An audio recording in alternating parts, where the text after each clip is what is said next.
Покушение на президента, стрельба в паре метров от лидера, неожиданные подробности и странное совпадение. Кого на самом деле пытались спасти первым?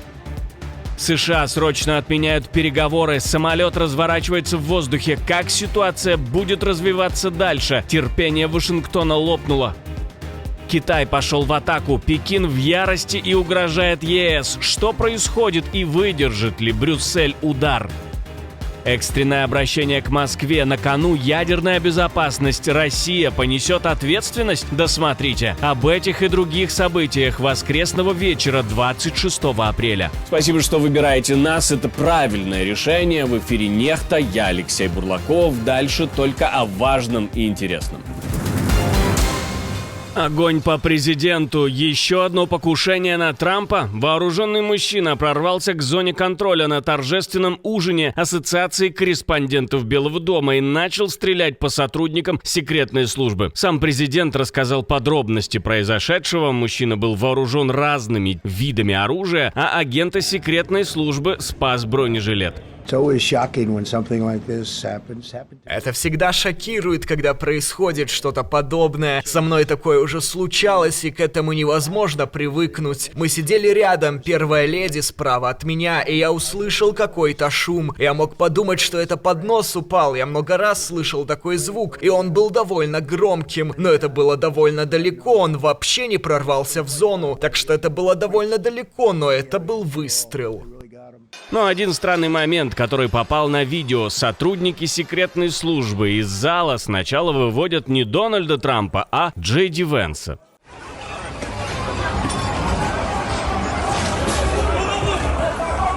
Все это произошло на одном из самых статусных вечеров Вашингтона в отеле «Хилтон», который без того имеет мрачную историю после покушения на Рейгана. Трамп назвал стрелка больным человеком и одиноким волком, а ужин в итоге отменили. Но вот пресс-секретарь Белого дома буквально перед началом вечера анонсировала, или предвидела нападение. Это сегодняшнее выступление будет классическим выступлением Дональда Трампа. Оно будет смешным, оно будет зрелищным. Сегодня вечером в зале прозвучат некоторые выстрелы, так что всем стоит подключиться. Это будет действительно здорово. Я с нетерпением жду, чтобы это услышать. Стрелку 31 год, по некоторой информации он работал учителем, но его соседи говорят, что он мог иметь психические расстройства. Насколько соседи, конечно, компетентны ставить диагноз.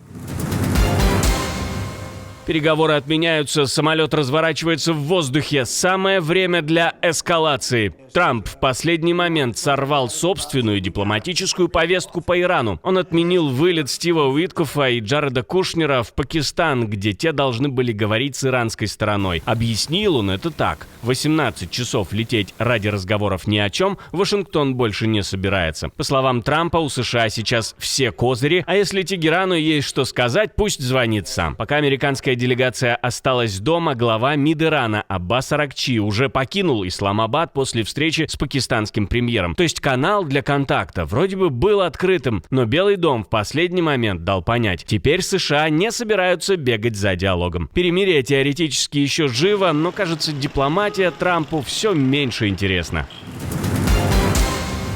Смена лидера. США отходят на второе место. Германия уже обогнала Штаты по производственным мощностям боеприпасов, и это один из самых показательных сдвигов в оборонной гонке Запада. Глава концерна Rheinmetall заявил, что концерн растет взрывными темпами и собирается к 2030 году увеличить штат до 70 тысяч человек, а выпуск артиллерийских снарядов с 70 тысяч до более чем 1 миллиона штук в год. Выручка компании может вырасти до 14-15 миллиардов евро, а ежегодный рост доходить до 40% и выйдет в диапазон 40-50 миллиардов евро к 2030 году.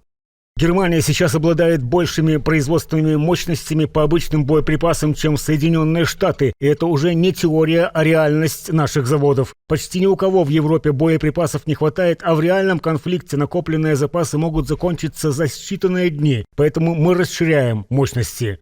Rheinmetall работает в первую очередь на страны НАТО, а значит, Европа все быстрее наращивает собственную военную промышленность и все меньше хочет зависеть от США. Кажется, этого в команде Трампа и добивались. Премьер-министр сенсационно уходит. Похоже на перегруппировку и подготовку к следующему сражению, но также и к уходу на пенсию после 16 лет управления страной. Орбан уходит не только из правительства, но и из парламента. После поражения на выборах он заявил, что отказывается от депутатского мандата и возвращает его Фидесу. При этом из политики он не исчезает. Наоборот, хочет остаться во главе партии и заняться ее полной перестройкой после провала. То есть Орбан уходит с передней линии, но контроль над своим лагерем отпускать не собирается. Мандат, который я получил как лидер списка Фидес, христианские демократы, на самом деле является парламентским мандатом Фидес, поэтому я решил его вернуть. Сейчас он нужен не в парламенте, а для реорганизации национального движения. В парламенте у Фидес будет новый руководитель фракции Гергей Гуляш, а сам Орбан, по сути, хочет стать архитектором реванша вне зала заседаний. А оппозиция, которая скоро перестанет быть таковой, уже говорит о массовой миграции, в первую очередь капиталов. Петер Мадьяр заявил, что олигархи из окружения Орбана массово переводят средства в Объединенные Арабские Эмираты, Уругвай, США и другие дальние страны, готовясь к бегству. По его словам, некоторые семьи уже уехали, а близкие миллиардера Лоренцо Мессароша якобы вот-вот отправятся в Дубай. Иначе говоря, люди, годами жившие рядом с властью, похоже, начали готовить запасные аэродромы. Будущий премьер призвал налоговую, полицию и прокуратуру срочно заморозить украденные деньги и не дать фигурантам выехать до формирования нового правительства. Послушают его или нет? Как думаете? Пишите в комментариях. Экономический конфликт, который вполне рискует превратиться в физический. Китай пошел в атаку на Брюссель после нового пакета ограничений для России. Пекин требует исключить свои компании из 20-го санкционного списка ЕС и уже заявляет о решительном протесте. Под удар впервые попали китайские структуры, которые в Европе считают причастными к поставкам России товаров двойного назначения и компонентов для военной промышленности. Европейский Союз проигнорировал наши многократные замечания и возражения и включил китайские компании в 20-й пакет санкций против России. Мы выражаем глубокое недовольство и решительный протест в связи с этим. В Пекине это назвали подрывом доверия и нарушением договоренностей с ЕС. Там уже пригрозили ответными мерами и дали понять, просто проглотить этот шаг не собираются. То есть 20-й пакет бьет уже не только по России, но и по тем, кто помогал ей держаться. И теперь санкционная война начинает цеплять еще и Китай напрямую.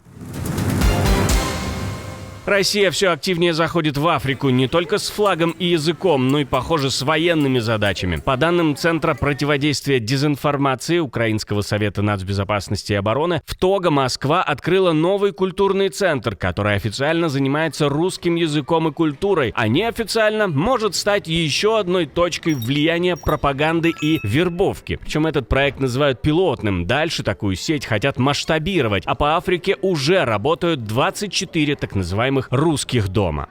Как свидетельствует опыт других стран континента, подобные учреждения часто превращаются в центры вербовки иностранных граждан в ряды армии РФ под видом трудоустройства или стажировок.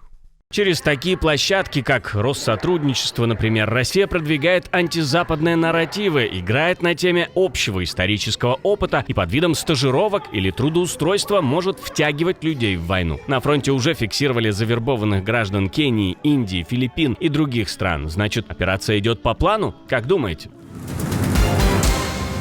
А для российских женщин выгоднее теперь, чтобы мужья с войны не возвращались. Путин подписал закон, который дает вдовам и вдовцам ликвидированных участников войны против Украины право поступать в вузы и техникумы без экзаменов по отдельной квоте. Льгота распространяется и на супругов ликвидированных боевиков так называемых ДНР и ЛНР с мая 2014 года, но исчезает при повторном браке. Параллельно власти закрепляют и другие привилегии для семей военных преступников. Например, бесплатный проезд родственников к месту лечения раненых росгвардейцев. Одновременно Путин фактически запретил увольнять вернувшихся с фронта так называемых ветеранов СВО при сокращениях, если их показатели не хуже, чем у других сотрудников. То есть государство не просто раздает бонусы, а встраивает участников войны в систему особых прав от учебы до работы. И чем дольше тянется эта война, тем заметнее в России формируется отдельная социальная каста, для которой правила становятся другими.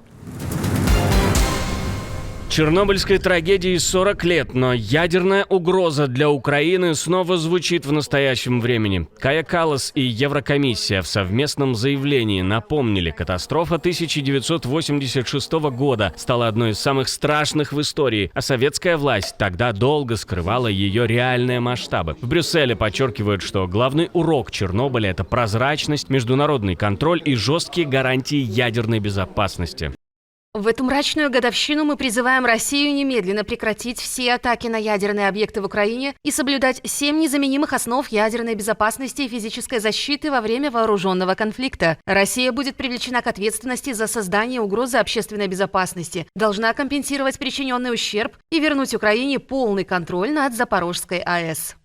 В заявлении говорится об ударах по новому безопасному конфайнменту ЧАЭС, которые ставят под угрозу десятилетия международных усилий и более чем 2 миллиарда евро инвестиций. Отдельно в Евросоюзе указывают на захват Запорожской АЭС и постоянные атаки по энергетической инфраструктуре Украины, от которой зависит безопасная работа ядерных объектов. А в прошлом выпуске какой ультиматум прозвучал в Вашингтоне, где ситуация сорвалась с тормозов, захват военных баз, сбитый вертолет и экстренные меры властей. И при чем тут удар по российским силам? Как Зеленский под носом у Кремля заключает сделки с бывшими партнерами Москвы? И почему это для Путина хуже санкций? Какой главный союзник снова кинул Кремль? И почему уход очередной женщины из команды Трампа на самом деле может быть сигналом куда крупнее? Если еще не видели, обязательно посмотрите. А мы с вами встретимся уже утром.